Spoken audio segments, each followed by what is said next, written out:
المصطفى خصوصا على أفضل رسله وسيد الأنبياء واهل الذنوب والخطا من بعد الجود والعطاء صاحب المكان والشفاعة واللواء الذي تلا فتضل فكان قاب قوسين أو أدنى فأوحى إليه ربه ما أوحى محمد المصطفى أحمد المجتبى الذي كان نبيا وآدم بين الطين والماء وعلى آله وأصحابه الكرماء والشرفاء والتابعين لهم بالإحسان إلى يوم الجزاء. أما بعد فأعوذ بالله من الشيطان الرجيم. بسم الله الرحمن الرحيم. لقد من الله على المؤمنين إذ بعث فيهم رسولا من أنفسهم يتلو عليهم آياته ويزكيهم ويعلمهم الكتاب والحكمة وإن كانوا من قبل لفي ضلال مبين. صدق الله مولانا العظيم وصدق رسوله النبي الكريم الأمين. إن الله وملائكته يصلون على النبي يا أيها الذين آمنوا صلوا عليه وسلموا تسليما. درود پاک. الصلاة والسلام عليك يا سيدي يا رسول الله وعلى آلك وصحابك يا سيدي يا حبيب الله.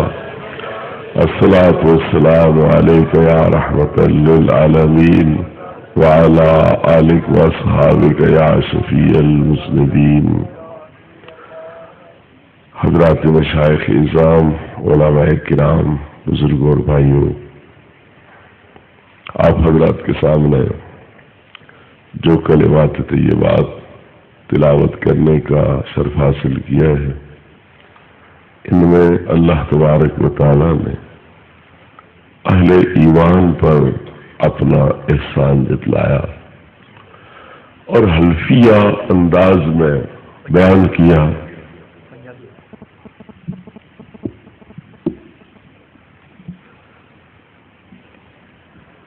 اللہ رب العزت نے حلفیہ انداز بیان فرمایا کہ من اپنی ذات کی قسم ہے میں یقیناً مومنا تے احسان کیتا ہے جس وقت کہ میں انہوں اے رسول عطا کیتا ہے. اللہ تبارک و تعالی نے فرش زمین بچھایا تو ساڑے واسطے، آسمان دا سائبان پھیلایا تو ساڑے واسطے، سورج چند تاریاں دے کمکمے روشن کیتے تو ساڑے واسطے، ہواواں دے قدرتی پکھے چلائے تو ساڑے واسطے، چشمے دریا سمندر بڑھائے ساڑے واسطے، بیل ساڑے ہل کھچن واسطے، مجھی گائیں ساڑے دودھ دین واسطے، پیڑاں بکریاں ساڑے گوشتاں واسطے اور ان دی ضرورتوں واسطے. الغرض ہر چیز ساڑے واسطے پیدا کی تھی، ساڑے حوالے فرمائی، مگر احسان نہیں جتلایا. احسان جتلایا تو اس ویلے جب اپنا اے محبوب عطا فرمایا. اتو پتہ لگتا ہے کہ اللہ رب العزت کی نگاہ الوہیت کے اندر پوری کائنات اس ایک ذات دا مول نہیں بن سکتی. اس واسطے پوری کائنات اور اس کی ہر چیز انسانوں دے حوالے کرن دے باوجود احسان نہیں جتلاندا. احسان جتلاندا ہے تو جدوں ایک شخصیت عطا فرمانا تو اللہ رب العزت کی نگاہ الوہیت کے اندر انہاں دی قیمت دا سارا جہان نہیں ہے،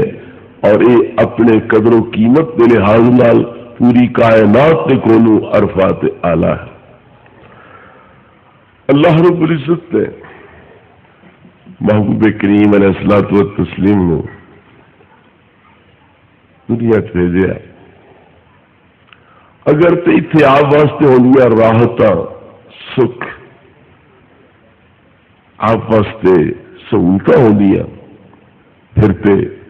کوئی گل نہیں، لیکن اللہ نے بھیجیا کتنے؟ جتھے رستے وچ لوگ کنڈے بچھاڑ والے، پتھر مار کے لوگ لوہان کرنے والے، نویاں تلواراں لے کے شہید کرنے واسطے پیچھے دوڑن والے، اتھے بھیجے۔ نبی کریم علیہ الصلوۃ والتسلیم انہاں مشکل حالات کی وجہ تو اللہ رب العزت نے اور نال مکہ چھڈ کے مدینہ پاک تشریف لے جان دیں، مگر اتھے بھی آرام نال، چین نال، سکون نال بین کوئی نہیں دیندا۔ کدے بدر دی جنگ ہے، کدے احد دی جنگ ہے، کدی خندق دی جنگ ہے۔ تو ان حالات کے اندر، پریشان کن حالات کے اندر،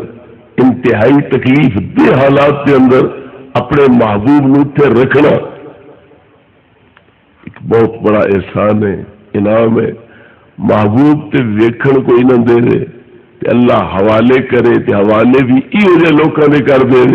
تے پھر آ کے محبوبہ تو بھی صبر کر تے میں بھی صبر کردا۔ جی تسا صبر نہ کرو تے میں تہاڈی تکلیف برداشت نہ کراں تے اے دوزخ دا بالن بن جاسن، اے مشرک تے کافر راسن، اے دوزخ دا بالن بن جاسن۔ لہذا تھوڑی تکلیف تسی بھی برداشت کرو تے تہاڈی تکلیف دے تے صبر میں بھی کردا، بردباری تے حلم دا مظاہرہ میں بھی کردا، تاکہ انہاں دوزخ تو بچاؤن دا تے جنت پہنچاؤن دا سامان ہو جاوے۔ فاصبر کما صبر اولو العزم من الرسل، یہ اگلے رسولہ صبر تو کم لیا، محبوب تسی بھی صبر تو کم لو۔ تو کیا محبوب پاک دی تکلیف اللہ دی تکلیف نہیں؟ نبی پاک فرماندے من آزانی فقط آز اللہ، جس میں نے تکلیف دیتی اس میرے اللہ نے تکلیف دیتی، مگر اس کے باوجود اللہ رب العزت دی حلم دا، تحمل دا، پردباری دا مظاہرہ فرماندہ ہے کہ اپنے محبوب نو بھی صبر دا حکم دیندا۔ اگلے کافراں دے دور وچ کسے نو یہ جرت نہیں ہوئی کہ وہ دعا کرے کہ خدایا تیرا اے رسول سچا ہے ایسا نہ بے مند تن تباہ کر دے، مگر اس محبوب دے دور وچ الہی رحیمی، کریمی، حلیمی، بردباری نو دیکھ کے کافر اتنے دلیر ہو گئے کہ وہ کعبے دا غلاف پکڑ کے آدھے نے امکان حاضا هو الحق کا ان دے گا فامطر علینا حجارۃ من السماء او ائتنا بعذاب علیم۔ خدایا اے جو تیرا سچا نبی ہے تیسا نہ پہ مندے پھر ساڑھے اتے پتھر کیوں نے وسائندا، ساڑھے اتے عذاب کیوں نے نازل کردا۔ اللہ نے کی فرمایا پہ منگن دعائیں، پہ کرن مطالبے، سونیا تینو رحمت مجسم بنا کے بھی انہاں دے وچ بھیجا تے پھر عذاب بھی نازل کرا، اے گل میں زیب نہیں دیندی، اے گل میں زیب نہیں دیندی۔ جس 6000 سال عذاب پہ دیتے ہو، عذاب پہ نازل فرمائے ہو، کدے نوح علیہ السلام دا طوفان، کدے لوط علیہ السلام دی قوم نو خطہ الٹا کے بے نام و نشان کیتا ہوئے، کدے قوم عاد نو تباہ و برباد کیتا ہوئے۔ حضور دے پیدا ہون تو صرف 40 دن پہلے ابران و ابابیلاں دیا کنکریاں دے ذریعے تباہ و برباد کیتا ہوئے تو دے لشکر نو وہ آکھے میں نے گل زیب ہی نہیں دیندی جی میں عذاب بھیجا۔ یہ سمجھ چاہن والی گل ہے، یہ گل میری شان دے لائق ہی نہیں جی میں عذاب بھیجا تے 6000 سال عذاب بھیجدا رہا ہو۔ حضور دی ولادت پاک تو صرف 40 دن پہلے ابراد دے لشکر نو ابابیلاں دیا کنکریاں نال اس تباہ و برباد کرایا ہو تے ہن فرماوے یہ گل میں زیب دیندی ہی نہیں۔ یہ گل ذہن وچ آ سکتی ہے بھی یہ کیوں فرمایا جا رہا ہے؟ فرمایا وَأَنْتَ فِيهِمْ، میں تے عذاب بھیجنا رہا بھیج سکدا، مگر سونیا تیری شان رحمت للعالمین ہی دتے حرف نہ آوے، تیری اس سفید چادر سے داغ نہ لگے، اس واسطے میں عذاب نہ بھیجدا۔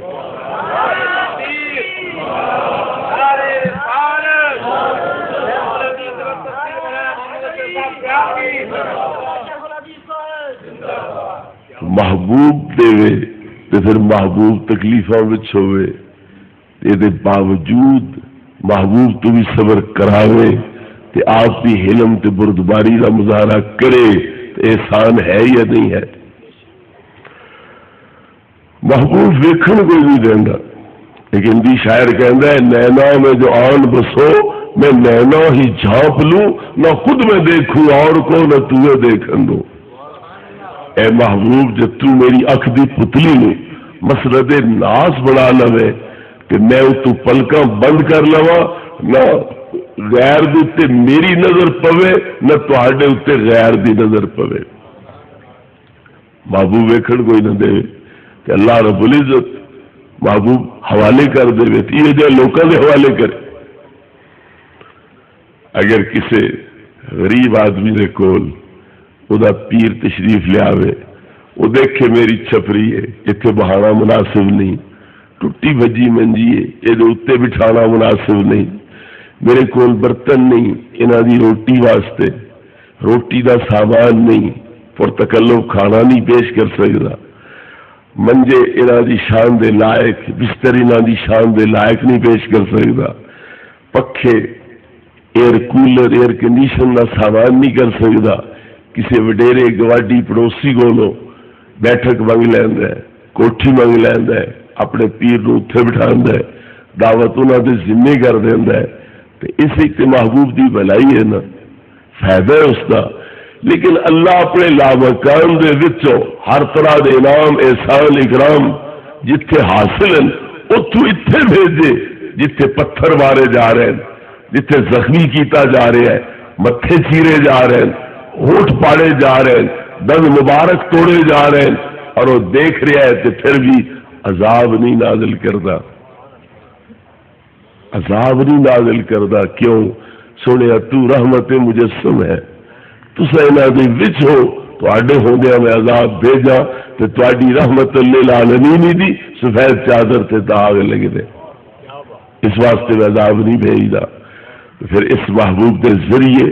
ساری ہدایت کا سامان کیتا، کفر تو بچایا، شرک تو بچایا، قبر دے عذاب تو بچایا، دوزخ دے عذاب تو بچایا، اپنی ذات کا وصل بخشیا،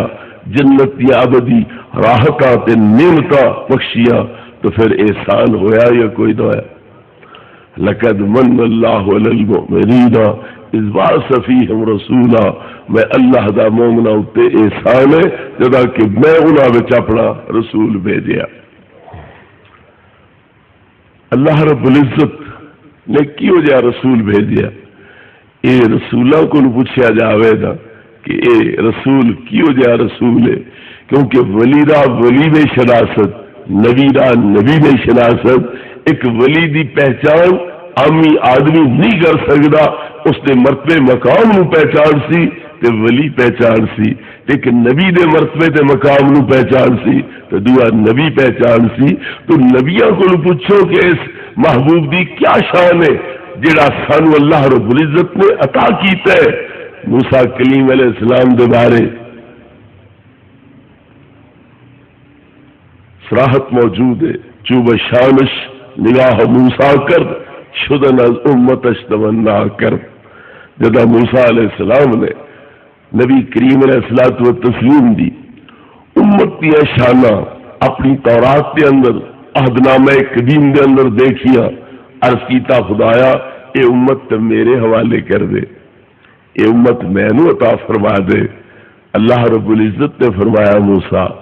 پر آیا حق میں تہانوں کی میں دیواں، یہ امت ہے احمد مرسل صلی اللہ علیہ وسلم دی، میں تواڈے حوالے کی میں کرا۔ عرض کیتا پھر مہربانی انج کر کہ جس نبی دے حوالے اے امت کرنی ہے میں بھی اسے دا امتی بنا دے تو میں بھی اسے دے حوالے فرما دے۔ تو موسیٰ کلیم علیہ السلام جیسے پیغمبر جڑے طور دے چھوٹے جائے پہاڑ تے کھڑے ہو کے اللہ نال ہم کلام ہو جاندے، بنی اسرائیل دیا عرضاں اللہ کے پیش کر دیں، اللہ رب العزت کا جواب بنی اسرائیل نو سنا دیں، بارہا اللہ رب العزت نال ہم کلام ہو رہے ہیں اور عرضہ پیش کر رہے ہیں، جواب سن رہے ہیں، اور جنہوں اللہ رب العزت نے اسادہ معجزہ دیتا ہے جی فرعون دے سامنے سٹن تے اجدہا بن دے، انہوں نے 70,000 جادوگر جنہیں رسے تے ڈنڈے میدان سٹ کے سب پڑا کے وکھا دیتے ہیں، انہوں نے نگل جانا ہے، جدا پکڑ دیں تے پھر اتنے دا اتنا ساون جانا ہے، وچوں نہ کوئی رسی دی تند باہر نکل دیے نہ ڈنڈے دی چپڑ باہر نکل دیے، ہر شہر اندر پسم کر چھڑ دے۔ فرعون ہونا ڈر کے مل کے گھر میں وڑ جان دیں، ورنہ اس سب دا اے پروگرام بھی آئی کہ محل سمیت فرعون نے میں نگل چھڑا، لیکن موسیٰ علیہ السلام نے پکڑ لیا۔ تو ایڈے ایدہ ہادا موئزہ انہاں کو لے کہ اسانو ایدہ ہاج بدل دیں دیں، تجھے سمندرائی سٹیں تو سکے راہ پیدا ہونے، تجھے پین دے پانی دی نیت تے پتھر تے مارن تے 12 چشمے پیدا ہو جان دیں، ہاتھ کرے بان پا کے باہر کٹ دیں تے سورج نو شرمندہ کر دے۔ انہاں دی قوم اتے انہاں دے صدقے اللہ نے منو سلوہ نازل کیتا، انہاں نو حلوے تے بنے ہوئے بٹیراں نال پالنا شروع کیتا، انہاں دی راتاں دی چاننی واسطے اللہ روشنی دے مینار نازل کر دے کہ مسافر نے اے ڈیوے کتھوں لین، تیل کتھوں لین، اے دیا سلائی کتھوں لین، اے بالن کس طرح، لہذا انہاں نو روشنی دے مینار مہیا کر کے انہاں دیا راتاں نو چاندنی بنا دیو، اور دن نو اے سائے کتھوں حاصل کرن، بدل بھیج کے انہاں واسطے سائیوان دا سامان کر دیو۔ 40 سال دے اندر جنہاں کپڑیاں وچ وہ مصر چ نکلن، اللہ نے نہ پرانے ہون دیتے نہ میلا ہون دیتا ہے انہوں نے، یہ دھوون کتھے، صابن کھارا کتھوں لون، یہ پھٹ جان، یہ نوے کپڑے کتھوں خریدن، 40 سال تک وہ کپڑے پرانے مصر چ جڑے پا کے نکلن وہ قائم رہن دائم رہن، اور اللہ نے انہوں نے پھٹن نہیں دیتا، اسیرا نہیں ہون دیتا، میلا نہیں ہون دیتا۔ ایڈیاں ناز برداریاں اللہ نے موسیٰ علیہ السلام دی خاطر کون دیا کر چھڑیاں، مگر اتنے مرتبے تے مقام دا مالک ہون دے باوجود کی کہندن، خدایا تیرا وڈا احسان اے ہو سی کہ تو میں اس آن والے نبی دا امتی بنا دے۔ حضرت عیسیٰ روح اللہ علیہ السلام کو پوچھو اس آن والے نبی دی کیا شان ہے، کیا مرتبہ اور مقام ہے؟ وہ پیغمبر جدا جمنائی رب دی قدرت دی دلیل ہے، وہ شاہکار قدرت ہے کہ بن باپ پیدا ہو رہے ہیں، اور پھر جدا قوم نے انہوں دی امی اتے الزام عائد کیتا، بہتان بدا دوڑ دے آئے، ماں کان ابو کے برا سوئن وما کانت امو کے بغیہ، او مریم تیرا پیو چنگا ہے تیری ماں چنگی ہے، تو بھی چبری کی تو پیدا ہو گئی۔ اتو میں ضمن ایک گل عرض کرنا چاہاں، جنہوں اپنے نسب تے ناز ہوئے اس نسب دے کوئی تقاضے بھی پورے کرنے پاؤندے، انہاں میڑا کہہ دیتا ہے تیرا باپ چنگا تیری ماں چنگی تو کیوں نہیں چنگی؟ تو مطلب یہ نکلیا کہ چنگے ماں پیو دی اولاد ہون دا دعویٰ وہ کرے جس نے عمل چنگے ہو، نہیں تے کم از کم انہاں پاکاں نو تو بدنام نہ کرے نا، بدنام کنندہ نکو نامے چند نہ بنے، اگر وچ کچھ ہے خوبی کمال پھر ظاہر کرے کہ میں فلاں دی اولاد ہاں، تے جیکر اندر برائیاں ہیں خرابیاں ہیں پلیتیاں ہیں پھر نیکاں تے پاکاں لوکاں نال اپنی نسبت ظاہر کرے ہی نہیں تاکہ انہاں دی بدنامی دا موجب نہ بن جائے۔ تو حضرت مریم تے الزام عائد ہویا، حضرت عیسیٰ دے نسب دی طہارت دے اتے حرف انہاں لیان دی کوشش کیتی، تنقید کرن دی اعتراض کرن دی کوشش کیتی۔ حضرت مریم آکھیا اشارے نال میرا تو چپ دا روز ہے، میں تو نہ پوچھو ایک کیویں پیدا ہوئے، جمن والے تو آپ پوچھ لو کہ تسی کیویں جم پے ہو۔ فاشارت الیہ، حضرت مریم نے اپنی اس لخت جگر نور نظر حضرت عیسیٰ علیہ السلام دی طرف اشارہ کر دیتا، اس تو پوچھ لو۔ قوم کی سوچیا یہ بچہ دودھ پیندا ہے بگوڑے چ لیٹیا ہے، یہ جے بچے ساڈے نادان ہوندے بے شعور ہوندے بے خبر ہوندے، وہ کتنے دس سکتے کہ میرا خمیر پاک ہے کہ پلیت ہے؟ میں حلالی ہاں کہ حرامی ہاں، میرا نسب عرفات آل ہے یا رزیل تے گھٹیا ہے، وہ کتنے دس سکتے؟ مریم کو سارے الزام کا جواب کوئی نہیں، یہ ٹال لئیے، یہ واقعی مجرم ہے، اپنے اعتراض نو پکا سمجھ کے اپنے الزام نو بحق سمجھ کے وہ کنڈ